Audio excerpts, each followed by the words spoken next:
आज 5 फरवरी 2026 को राज्यसभा में राष्ट्रपति जी के अभिभाषण पर हमारे प्रधानमंत्री जी बोल रहे थे, नेहरू जी को कोस रहे थे कि नेहरू जी के शासनकाल में हमारे मुल्क की आबादी 35 करोड़ थी। तो किसी ने नेहरू जी से मालूम कर लिया कि देश की क्या समस्या है, कितनी समस्या है। तो नेहरू जी ने जवाब दिया 35 करोड़ समस्या है। फिर इंदिरा जी के लिए कहा कि इंदिरा जी से भी किसी ने मालूम किया कि देश की कितनी समस्या है। तो इंदिरा जी के शासनकाल में 57 करोड़ आबादी थी। तो इंदिरा जी ने भी जवाब दिया कि 57 करोड़ समस्या है। तो नेहरू जी ने, इंदिरा जी ने देश की जनता की समस्या अपनी समस्या समझी और देश की जनता को एक समान समझकर देश एक है, देश में अलग अलग धर्मों की, अलग अलग मजहबों की जनता सब एक है, कोई अलग नहीं है। आज मौजूदा जो प्रधानमंत्री जी के शासनकाल में देश की जनता अलग अलग जातियों से, अलग अलग धर्मों से, अलग अलग कारोबार से नफरत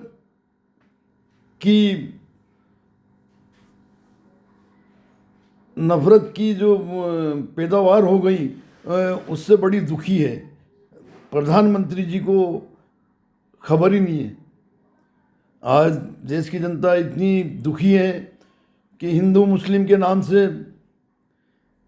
अलग अलग जातियों के नाम से, मंदिर मस्जिद के नाम से नफरत फैल चुकी, कारोबार इनके बंद हो चुके हैं। और फिर नेहरू जी को और इंदिरा जी को कोसते हैं, कांग्रेस को कोसते हैं। और इनके शासनकाल में क्या कुछ हो रहा है, देश बर्बाद हो रहा है। बोलते हैं कि भारत की, हमारे देश की सीमा मजबूत की है। ये बेखबर हैं कि चीन हमारे देश की सीमा में घुस चुका है, हमारे ज़मीन पर कब्जा कर चुका है, और ये बेखबर है। फिर भी नेहरू जी को और इंदिरा जी को कोसते हैं, कांग्रेस को कोसते हैं। जनरल नरवणे साहब ने किताब लिखी। वो किताब राहुल गांधी पढ़ना चाहते थे संसद में और देश की जनता को बताना चाहते थे। तो लोकसभा अध्यक्ष, रक्षा मंत्री राजनाथ सिंह जी, गृह मंत्री अमित शाह, देश के प्रधानमंत्री श्रीमान नरेंद्र मोदी जी, सबने विरोध किया और किताब पढ़ने नहीं दी। राहुल गांधी को किताब नहीं पढ़ने दी, जबकि राहुल गांधी देश की जनता के सामने सच्चाई ला रहे थे और ये राहुल गांधी को किताब पढ़ने से रोक रहे थे ताकि देश की जनता को पता नहीं लगे और इनके कर्तव्यों पे पर्दा डाला रहे। क्या देश की जनता को गुमराह करते हैं प्रधानमंत्री। ऐसा प्रधानमंत्री अब तक नहीं आया। ये इनका 15वां नंबर है।